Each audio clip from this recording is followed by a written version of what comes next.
বিসমিল্লাহির রহমানির রহিম। জাবালে নূর চ্যানেলের পক্ষ থেকে স্বাগতম। আসসালামু আলাইকুম।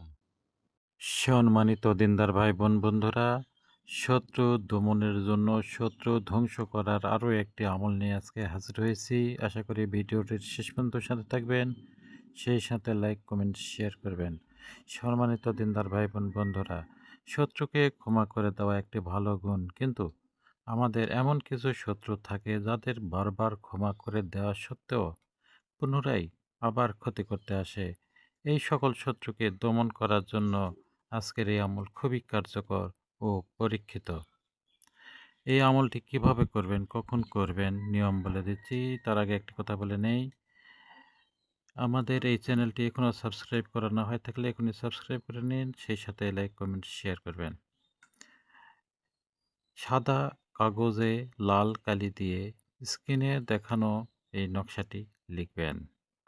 ভোজপত্রে মেশক জাফরান দিয়ে এই নকশা লিখলে খুব দ্রুত কাজ করে এবং 100% পরীক্ষিত এর ফলাফল।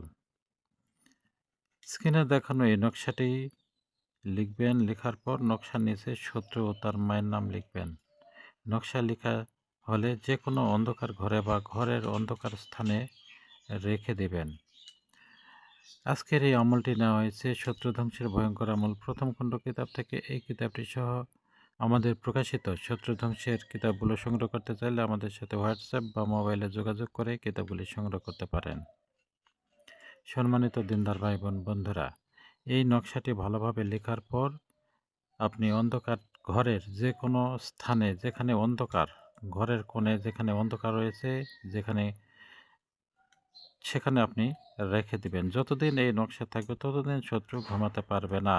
আর দীর্ঘদিন ঘুমানোর না পারলে শত্রু অটোমেটিকই সে শুকিয়ে যাবে, কঙ্কালে পরিণত হয়ে যাবে, সে বিভিন্ন প্রকার রোগে আক্রান্ত হয়ে যাবে, সে পেরেশানির মধ্যে পড়বে। এটি শত্রু ধ্বংসের একটি ভয়ঙ্কর আমল।